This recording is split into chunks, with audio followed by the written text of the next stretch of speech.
Welcome to the Undiscovered Gems podcast, hosted by NBA legend and business powerhouse Charles D. Smith, highlighting today's best and brightest business minds.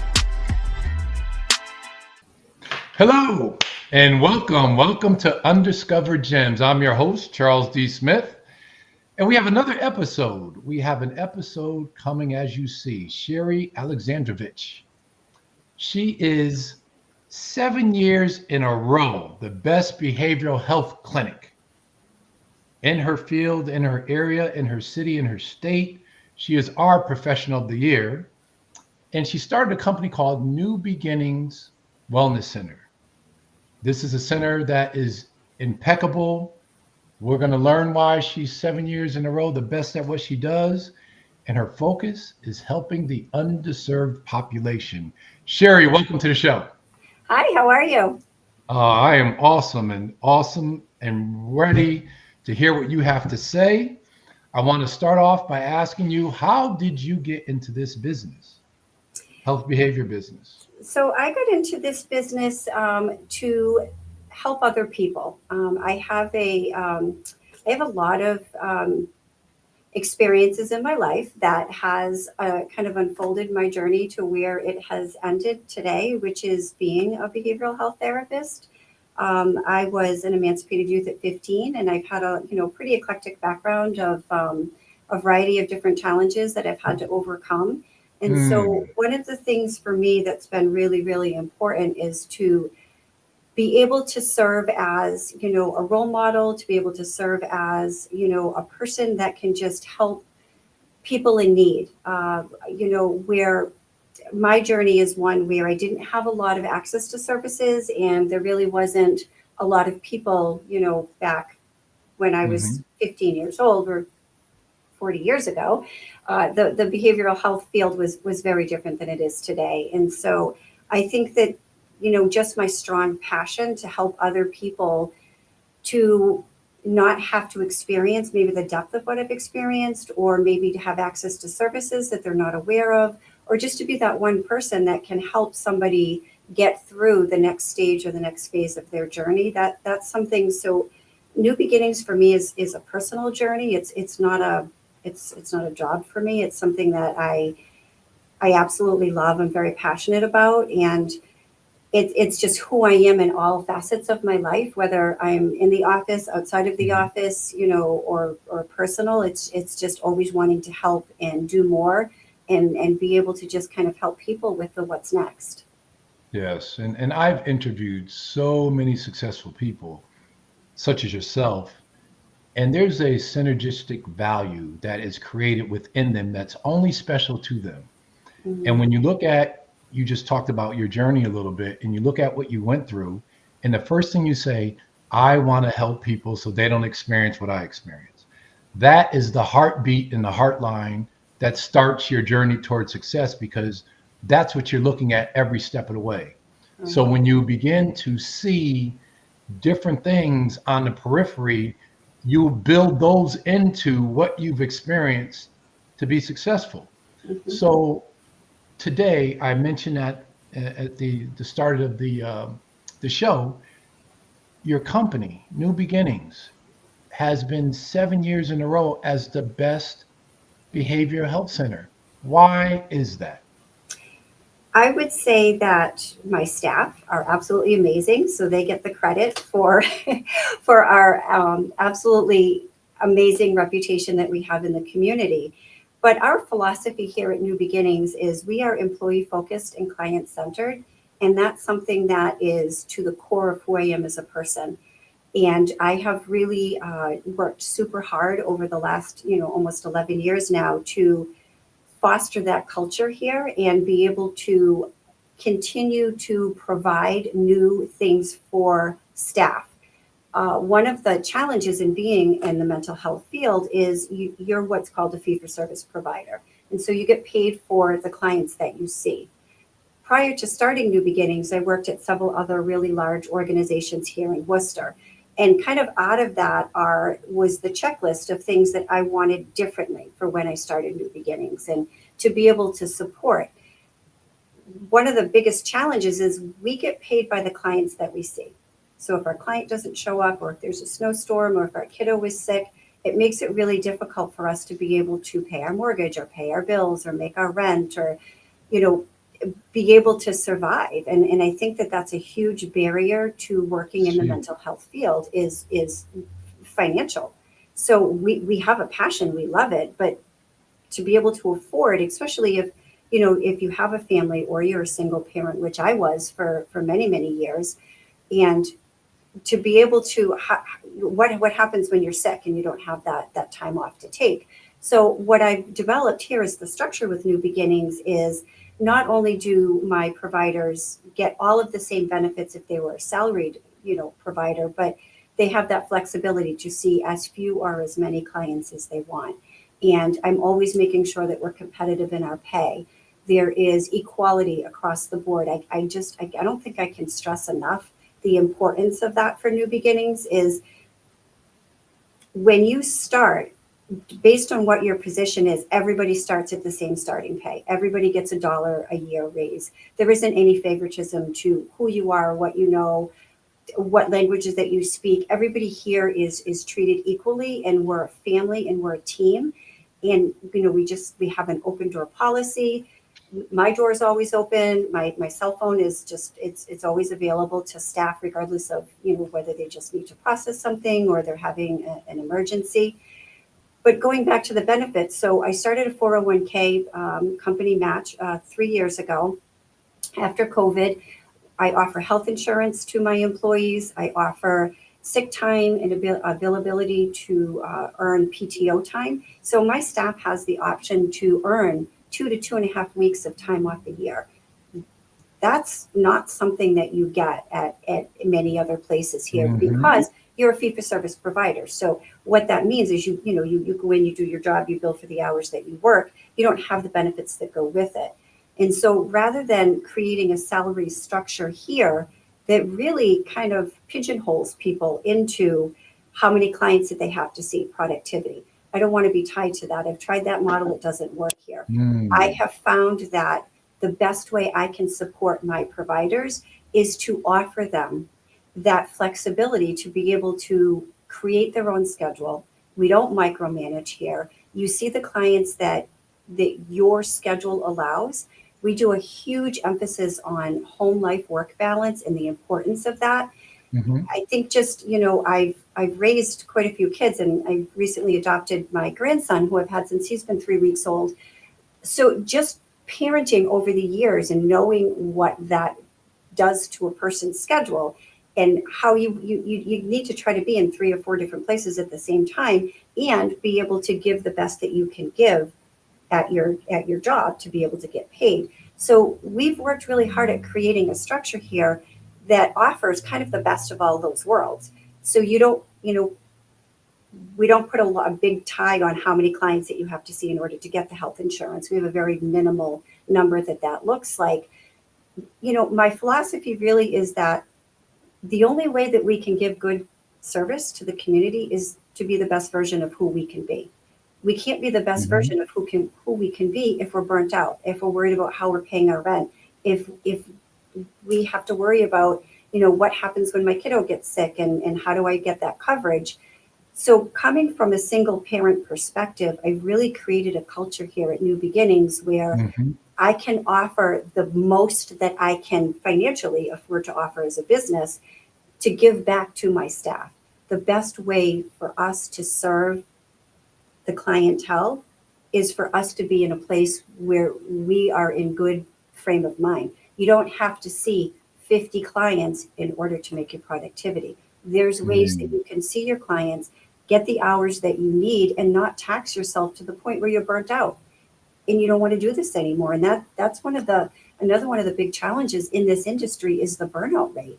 It's really difficult. So if I, you know, like I said, I have all my supervisors that work under me, and we split up our staff. So everybody's got about 5 or 6 people so that my staff feels individualized.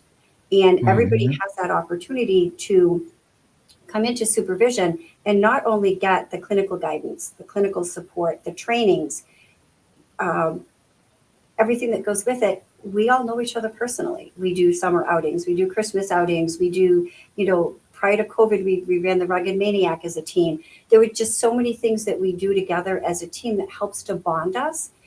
And, you know, we're at 42, I think, employees right now, which is pretty average for us. I won't be any bigger than that because I currently know all of my staff's name. I know all of their family dynamics. I know who just had a baby, who's coming back Wow. from maternity leave. I know who's struggling with, personal problems.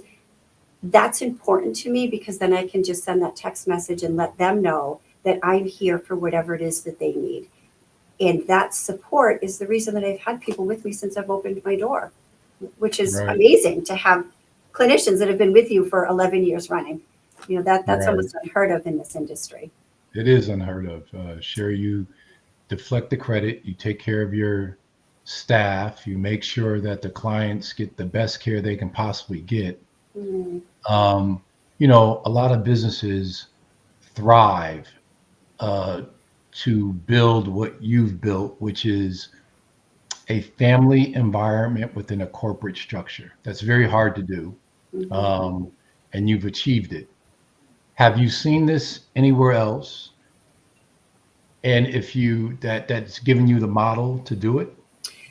I did corporate prior to coming into the mental health field. So I was a single parent. I had two kids when I was 20, and I had a high school education. So even though this was my end goal, my journey took a little bit of a change when I became a mom. So I did corporate. I was a database programmer for a little over Okay. 10 years while I was going back to school. So I did work in a couple of different corporate organizations. And one of the agencies that I had worked for was a pretty big agency in Natick, and it's called the MathWorks. And I worked there for a few years, and I had left there only because I finally obtained my master's degree to move into this industry. But that agency, that corporation was so employee focused that I just felt really good working there. I felt like Hmm. even though that company is worldwide and it's national and it's huge and they have thousands of employees, you didn't feel like you were one of a thousand. You at least that was my experience in the department that I worked in. And so I really held on to that over the years and what I wanted to look for when I went out into this into the mental health business. After working at a couple of different agencies here in the community, it became clear that those are not models that are, transferable into the mental health field. And so Mhm. it's because it's such a different field and the expectations are very different that it kind of took me some time to figure out, over the years of starting New Beginnings, when we didn't start off right out the gate with, okay, this is my business model. I know exactly where I'm going. It's been a learning curve. I mean, I Right. started this on my own. I didn't have any guidance. I Googled my business plan. I just kind of figured it out from scratch. And just knowing what I wanted and what was important to me and knowing what I didn't want and what I were really kind of hard lines for me, that's where I took my business model. And I just did a pros and a cons list and just really try to stay true to who I am as a person and who would I want to work for and the importance of the why. Why are we here? Why are we doing what we're Hmm. doing?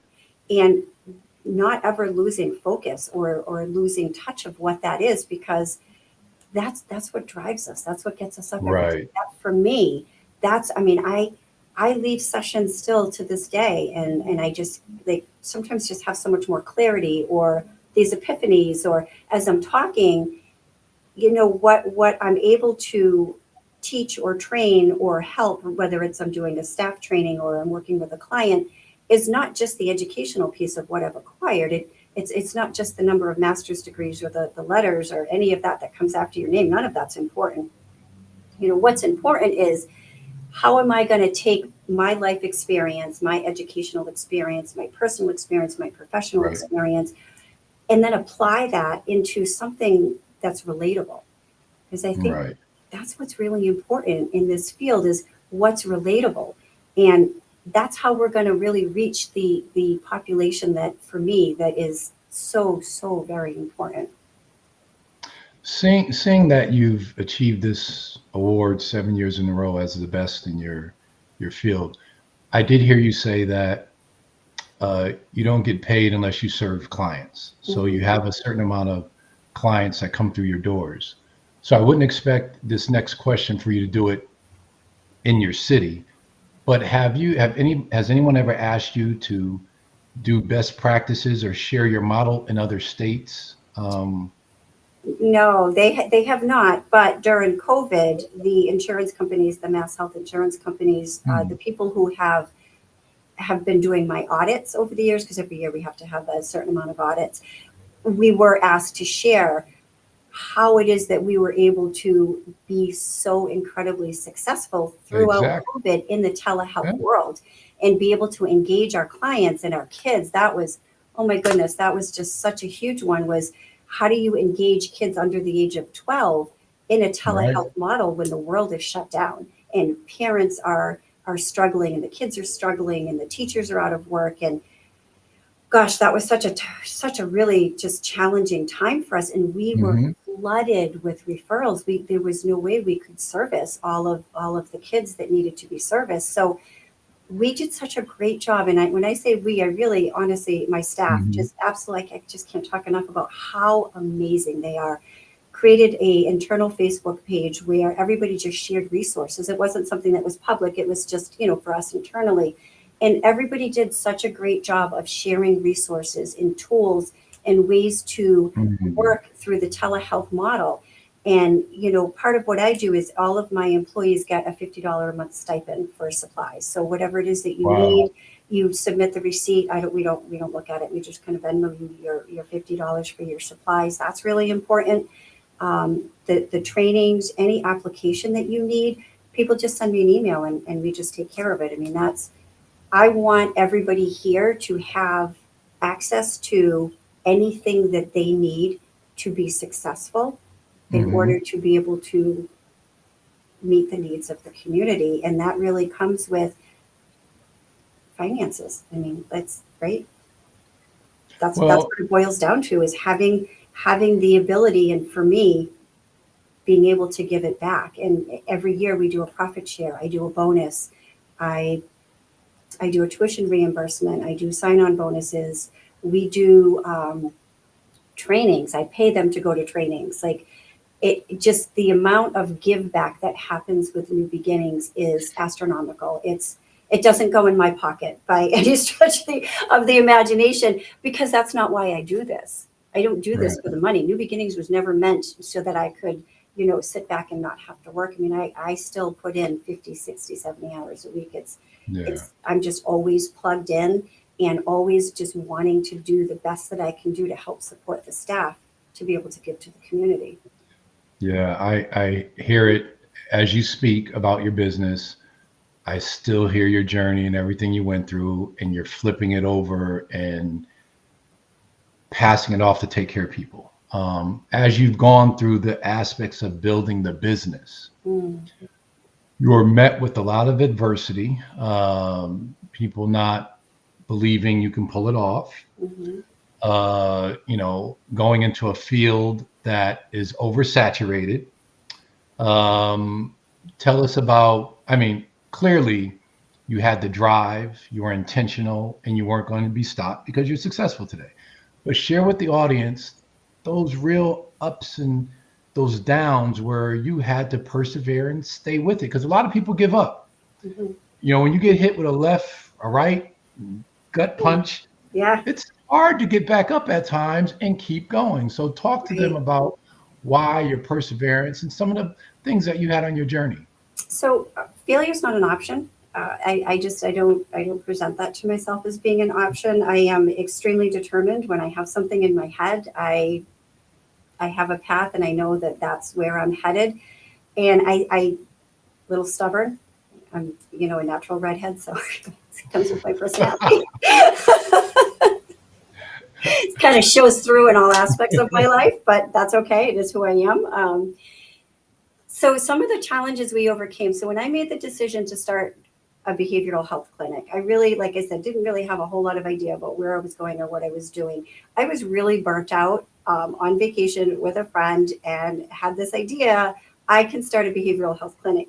Literally, New Beginnings was formed on a napkin Mm. on the beach. Don Julio may have been involved with that. And it was like, oh, I can do this. Is, you get that liquid courage. So I came back and I said, okay, this is what we're going to do. And it just really started to spiral. And when it came to the point of needing to get our insurance paneling, that's where we got the pushback. It was absolutely incredible. So for me, I'm not part of a Excuse political. me, tell the audience what insurance paneling is. So we are an insurance driven operation. So how we get paid is we bill the insurance company for the services that Mhm. we conduct with our clients. So in order to have the insurance companies pay us, we need to be paneled. We need to be approved through Sure. that insurance company in order Got to bill for them.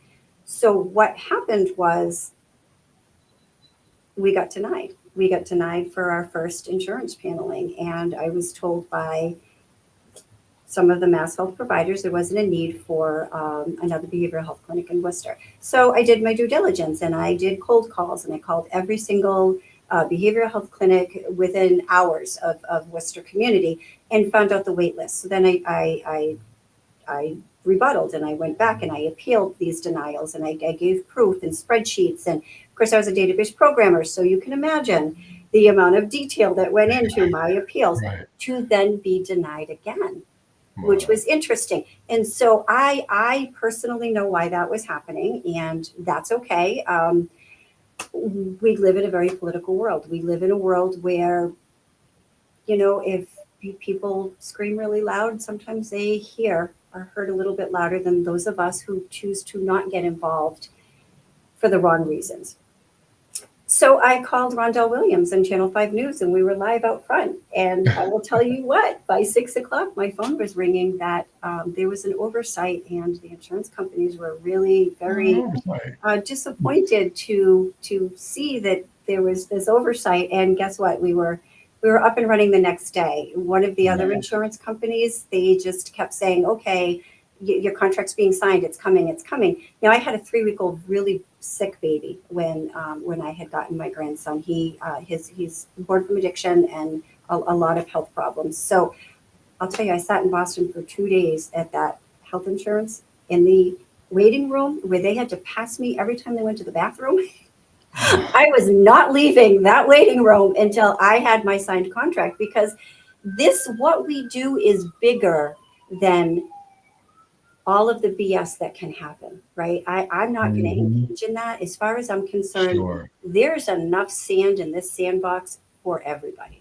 We don't have to play favorites. We don't and that is why equality is so important to me here. Everybody knows what they're getting themselves into. I'm transparent.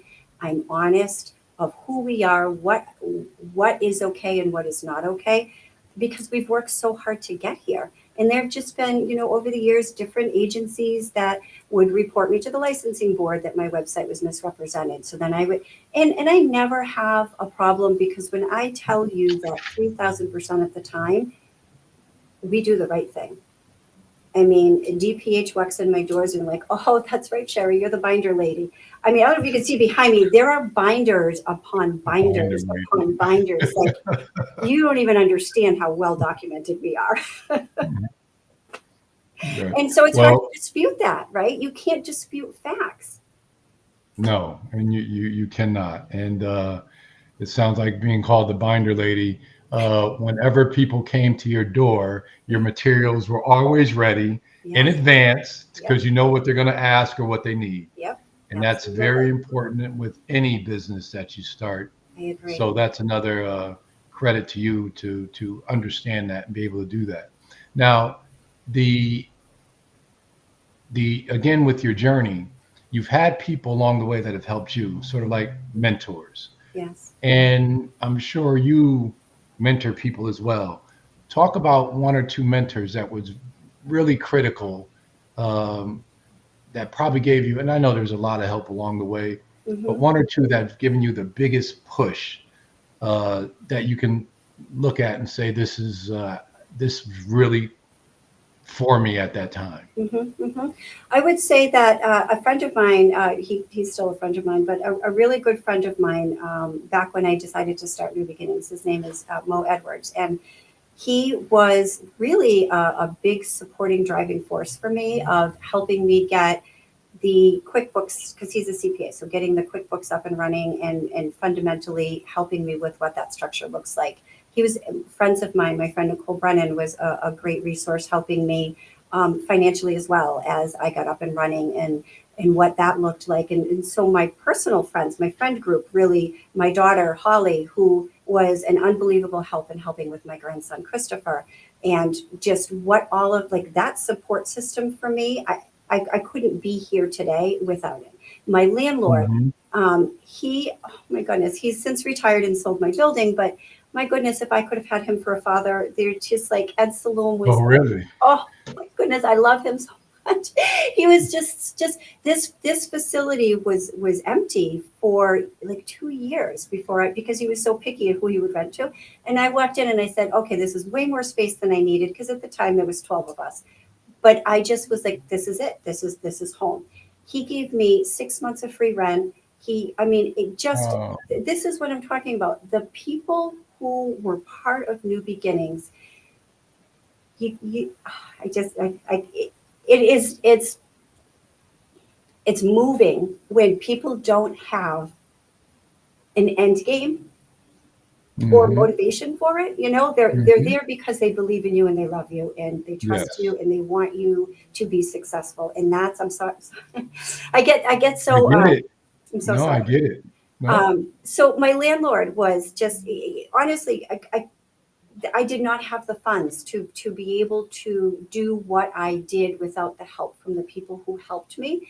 And so that for me was huge. My attorney, Pam Stevens, my CPA, Janet Orem, all of those were with me from conception and were such great sounding boards and help. Knowing, I mean, here I am, I didn't have anything. I had a lien on my house to second mortgage to take out my business loan. Right. I'm not rich. I've cashed out my 401ks. I literally lived on credit cards to put everything I owned into New Beginnings Wellness Center. I understand. When my billing company, when you look at the number, so when you get added into payroll, we're all assigned a number. I'm number 12. And that's because I was the 12th person in line before I even received a paycheck, because my Mm. staff got paychecks first. And I just lived off of the funds that I could scrape or come up with before I could start. I mean, and now obviously the 11 years in, I got my business loans are paid off and everything has really kind of come full circle.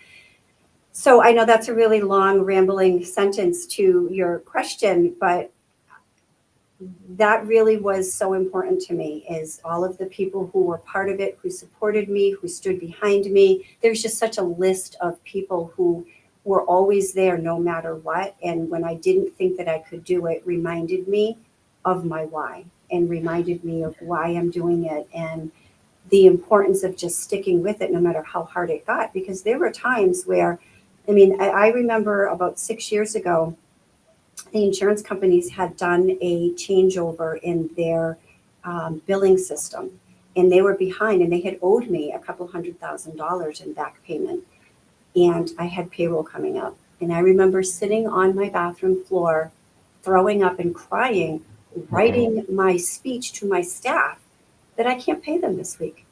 And, I called, you can imagine the number of people. And then when Melody Velez called me at 11 o'clock at night and said, Sherri, she was my biller at the time, and she's still with me 11 years later, and said, they deposited the money. The money's there. All of the money is there. And I was just like, Nice. those are the moments that you don't forget, because Yeah. it's like, I didn't have the money for payroll. I was already maxed out. I was already taxed. Middlesex Savings Bank, let me tell you, that bank above and beyond. The original bank I had gone to pulled my business loan at the last minute Mm. because of some things that I had since taken care of. Middlesex stepped up.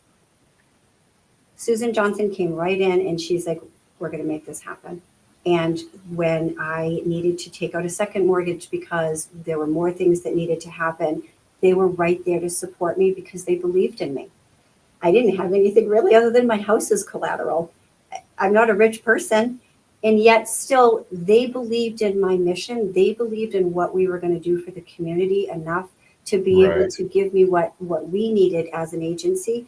So the sacrifices that people have made and how important it is to me to just make sure that everybody knows that this journey has just been full of such incredible, amazing people. And that is the reason that we are so successful, is because people genuinely care. We're an agency filled with people who care. And that, well, you care. You care. Sherri, you care. And you've been able to really build your whole business with a circle of grace, you giving to people, people giving to you. It's an incredible story. I, as well as the audience, clearly see why you're successful. Sherri, I got to say, you're a professional of the year for great reason.